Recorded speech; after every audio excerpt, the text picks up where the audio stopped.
आप देखेंगे core issue क्या है, क्यों आपको मैंने बोला कि ये डिजिटल स्ट्राइक है, क्यों ये डिजिटल स्ट्राइक है, क्यों हम प्रोटेस्ट करना चाह रहे हैं, क्यों सभी लोग प्रोटेस्ट करना चाह रहे हैं, क्यों प्रदेश के युवा कुंठित हैं, वो इस कोर इशू को समझने के बाद आपको जो है चीजें समझ में आएंगी। कोर इशू क्या है दोस्तों? कोर इशू है हायर एजुकेशन के अंदर में जब असिस्टेंट प्रोफेसर नाम का एक पद है, उसे उसकी गरिमा को डाइल्यूट क्यों किया जा रहा है एक टेम्परेरी वैकेंसी के नाम पर?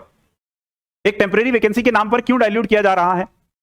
पोस्ट का नाम बदल करके टीचिंग एसोसिएट कर दिया गया है। क्या यही फाइनेंशियल सॉल्यूशन राजस्थान सरकार के पास बचा है? क्या कोई और न्याय संगत सॉल्यूशन नहीं बचा है? क्यों ना परमानेंट भर्ती करवा करके वेल क्वालिफाइड आपके इंटेलेक्चुअल क्लास को उनका जो है हक दे और उसके बाद में उन्हें जो है पढ़ाने का जिम्मा जैसा कि दिया जाता है वैसा दिया जाए, ताकि हमारा भी जो सपना है, जो भारत का सपना है कि 2047 में विकसित हो जाएंगे, तो वो विकसित भारत का सपना तो तभी साकार होगा जब इंटेलेक्चुअल क्लास स्ट्रांगली खड़ी रहेगी। आप तो यहां इंटेलेक्चुअल क्लास का जिस व्यक्ति ने अपने 12-13 साल हायर एजुकेशन के अंदर में झोंक दिए हैं, उसने अपनी ग्रेजुएशन की है, उसने अपनी पोस्ट ग्रेजुएशन की है, उसने नेट जैसे एग्जामिनेशन, जेआरएफ जैसे एग्जामिनेशंस को निकाला है और उसके बाद उसने पीएचडी किया है।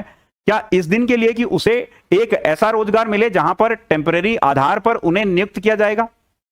चलिए, आप टेम्परेरी बेसिस पे नियुक्त कर रहे हैं जब तक कि परमानेंट सॉल्यूशन नहीं आए, क्योंकि टेम्परेरी हमेशा टेम्परेरी होता है। आपने धारा 370 हटाई क्योंकि वो टेम्परेरी थी।